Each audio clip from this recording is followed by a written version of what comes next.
saya di Indonesia, itu yang saya ambil pelajaran.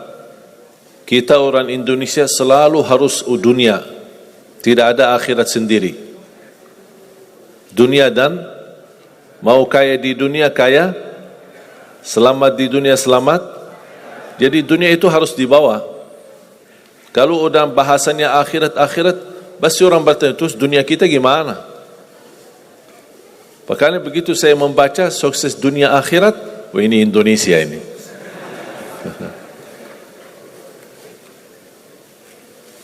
Bahkan hampir setiap ibadah kita pasti yang dikejar dunia. Saya sudah dakwah sebelum di Indonesia, di mana-mana, tapi baru pertama kali pas saya di Indonesia diminta amalan, gimana supaya dapat amalan mudah kerja, dapat amalan mudah urusan, dapat amalan lancar rezeki, dapat amalan. Jadi ujung-ujungnya semua untuk urus dunia. Makanya saya buatkan satu buku. Habis saya sudah fahami dan belajari karakter orang Indonesia. Orang Indonesia dah mau yang ribet-ribet, mau yang mudah, yang enak dan masuk surga. Betul? Makanya saya buatkan satu buku, 20 amalan mudah tapi pahalanya sangat menakjubkan. Mudah diingat, mudah dihafal, mudah diamalkan, tapi pahalanya sangat luar biasa. Bapak Ibu jamaah sekalian, kalau benar-benar ingin Anda sukses dunia akhirat, harus kita percaya sepenuhnya takdir. Kuncinya di situ. Percaya sepenuhnya takdir. Takdir itu menjadi salah satu rukun iman. Rukun iman ada berapa? 6. Rukun Islam 5. Salat berapa waktu? 5 atau 4? Yakin 5. Soalnya benar tak salat subuh?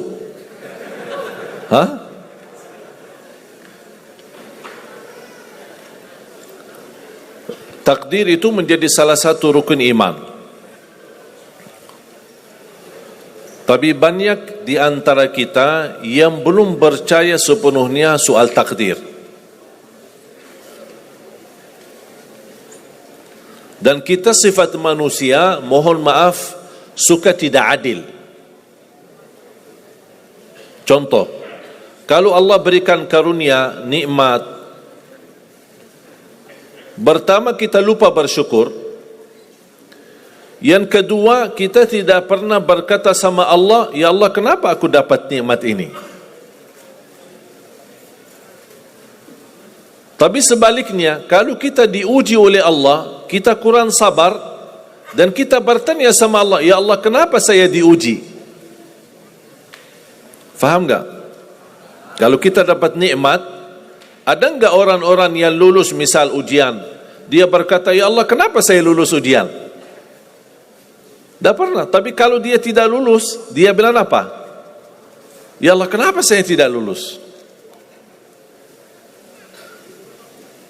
Ketika ditimpa musibah, dia selalu merasa nyesal atau merasa sakit hati, tersinggung, berkata sama Allah, kenapa saya diuji padahal saya orang baik, saya jaga salat, saya berusaha mendekat sama Allah, tapi saya merasa bertambah berat ujiannya.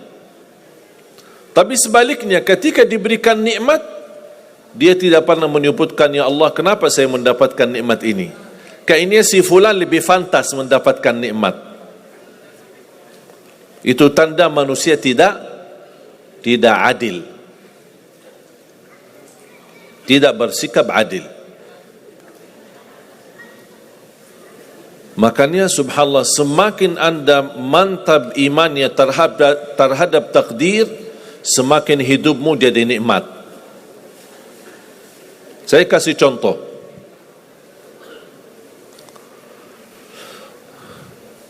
Tidak ada persoalan masalah takdir baik. Itu bukan masalah bagi kita. Justru kita bertambah senang kalau kita mendapatkan takdir yang baik.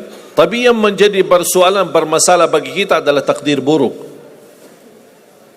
Ketika ditimpa musibah, ketika ada ujian, ada sakit, kesulitan, penghasilan yang tidak mencukupi, dan banyak masalah keluarga, masalah rezeki, masalah sama majikan, masalah di kerjaan, itu yang membuat banyak beban fikiran.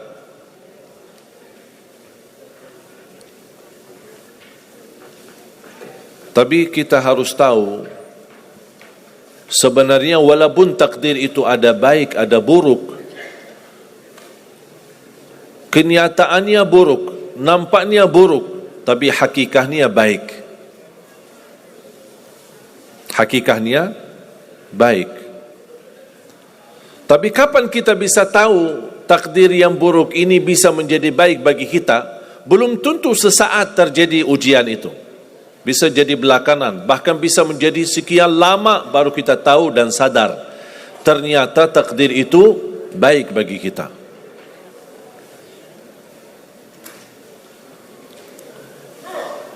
Saya kasih contoh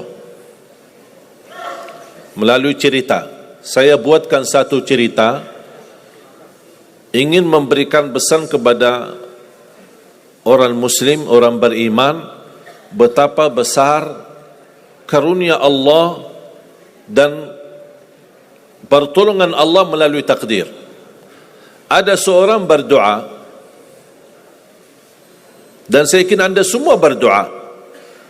Setiap berkesempatan, setiap salat, setiap sujud atau tahajud, duha, pasti anda semua berdoa. Ada yang diinginkan, ada yang hajat-hajat yang belum terkabul, belum tercapai. Bertemu orang salih, bertemu ulama, bertemu habib, minta didoakan, tolong doakan, semoga lancar urusan saya, semoga dapat jodoh, semoga insya Allah dapat keturunan, semoga hasil dan rezeki yang saya dapatkan menjadi berkah dan bermanfaat bagi saya dan keluarga. Ada orang berdoa kepada Allah Subhanahu wa taala. Mohon jamaah sekalian dengar cerita ini baik-baik, karena ada pesan hikmah yang kita bisa ambil.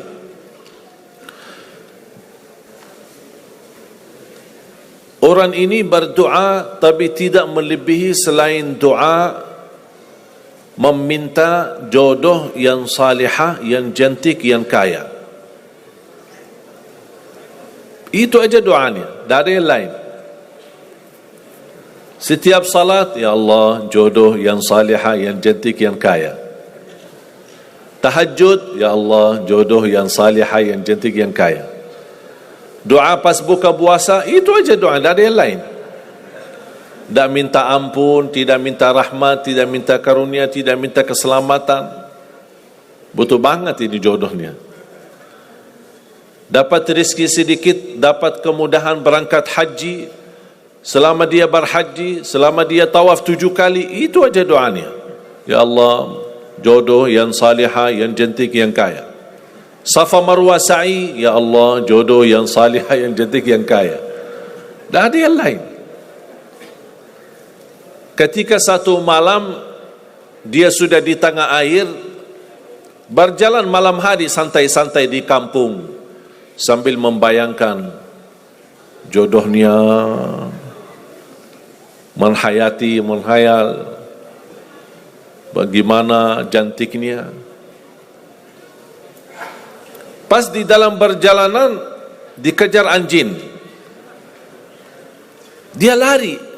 Dan justru anjing semakin lari semakin dikejar. Makanya kalau ketemu anjing jangan lari. Akhirnya anjing berhasil gigit kakinya, berdarah. Datang mobil ambulan, dibawa ke rumah sakit. Di dalam mobil ambulan dia merasa menghadapi ujian, dan dia berkata, ya Allah, selama ini saya berdoa minta jodoh yang salihah, yang cantik, yang kaya, masa dikirimkan anjing? Dia belum tahu ada apa. Dan ini yang sering kita lakukan, terlalu cepat respon dan berkata yang tidak baik ketika kita diuji oleh Allah, sedangkan kita belum tahu apa yang akan terjadi sesudah itu. Ambulan dibawa ke rumah sakit, dan subhanallah dirawat di rumah sakit seorang dokter yang cantik, yang salihah, yang kaya, jadi jodohnya. Ada hikmah enggak digigit anjing? Buruk enggak kejadian itu? Buruk, digigit anjing pasti buruk. Tapi ternyata di dalam keburukan Allah menyediakan sesuatu kebahagiaan, sesuatu kebaikan, tapi kita belum tahu. Ternyata Allah sudah kabulkan doanya. Allah sudah kabul. Cuman kadang-kadang proses menabulkan doa itu ada di antara doa kita yang memang prosesnya lewat takdir buruk. Allah sudah kabul. Kata Allah, aku sudah kasih. Tapi tunggu. Seperti ini orang, doanya terus, ya Allah jodoh yang salih, yang cantik, yang kaya, jodoh yang salih, yang cantik, yang kaya. Allah sudah kabulkan doanya, tapi jodohnya ada di rumah sakit. Berarti harus sakit dulu. Gimana cara sakit dulu? Allah punya bermacam cara, berbagai macam cara. Bisa sakit, tiba-tiba sakit, bisa apa saja alasannya. Di antaranya tentara Allah yang ada di bumi, semua yang bernyawa makhluk Allah, patuh dan taat kepada Allah Subhanahu wa taala. Di antaranya anjing. Allah perintahkan gigit si fulan biar ketemu jodohnya di rumah sakit.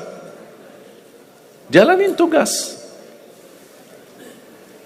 Memang kita menyesal ketika terjadi kecelakaan, tapi kita tidak tahu apa hikmah di belakang kecelakaan itu.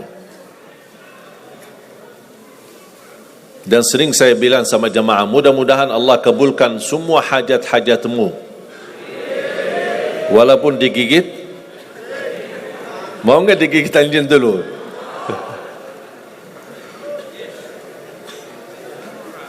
Sebenarnya kalau kita tahu rahasia takdir, apapun yang akan terjadi, kita tidak ada kekhawatiran. Karena kita tahu sesudah ujian ini pasti ada sesuatu kebaikan. Dan yakini Bapak Ibu, Allah Subhanahu wa taala Maha baik. Allah tidak senang menyusahkan hambanya. Tapi kadang-kadang proses untuk menuju kebaikan ada kesulitan dan tantangan. Seperti cerita seorang bapa yang bercita-cita untuk berhaji. Saya bertemu seorang jamaah, usia sudah mungkin 80-an, 80 tahun lebih. Saya pas bertemu diceritakan ini marbot masjid, ahli masjid. Saya berdialog bertahun-tahun, Masya Allah, kerjaannya hanya lap-lap masjid, bersihkan masjid, jaga masjid. Saya berkata sama beliau, Pak, apa yang Bapak inginkan?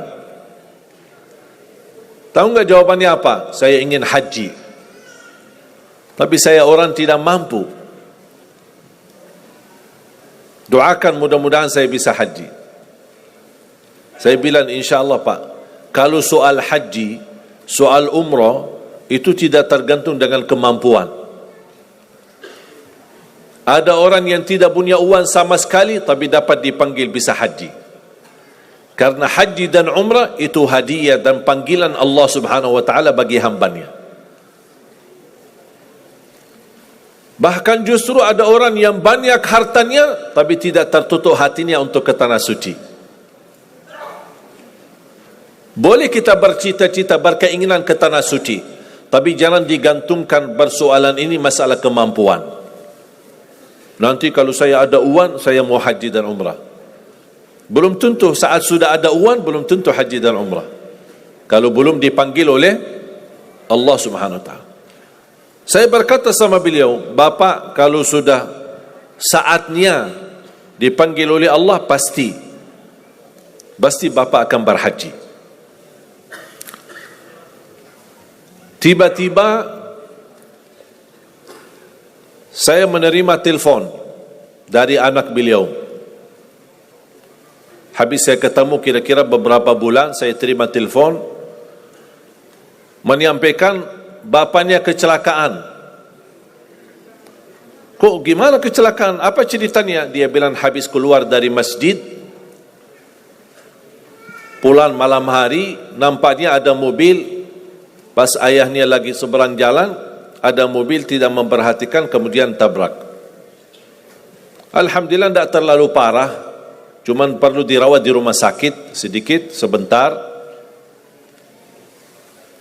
Saya ke sana, pergi. Rumah sakitnya di mana? Dikasih tahu alamatnya. Saya datang kunjung silaturahim. Pas beliau bertemu dengan saya, nangis dan pingin peluk saya. Dan terus saya tanya gimana? Kata beliau, ada cerita yang istimewa terjadi sama saya.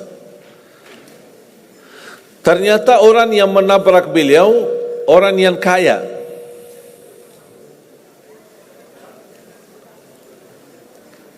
Habis itu orang yang kaya minta maaf sama si bapak ini. Mohon maaf Pak Haji, mohon maaf Pak Haji. Beliau tambah nangis. Orang kaya bingung, ya kenapa saya setiap mohon maaf malah nangis dia. Ditanya kenapa Pak nangis, sakit? Tidak, karena bapak dari tadi bilang Pak Haji, sedangkan saya belum haji. Tertutup hati orang yang kaya, yang dia sediakan biaya haji dan bisa berangkat. Dan kata beliau, betul apa yang disampaikan ketika pertama kali bertemu. Kalau sudah saatnya dipanggil oleh Allah, pasti bisa ke tanah suci. Walaupun ditabrak mobil.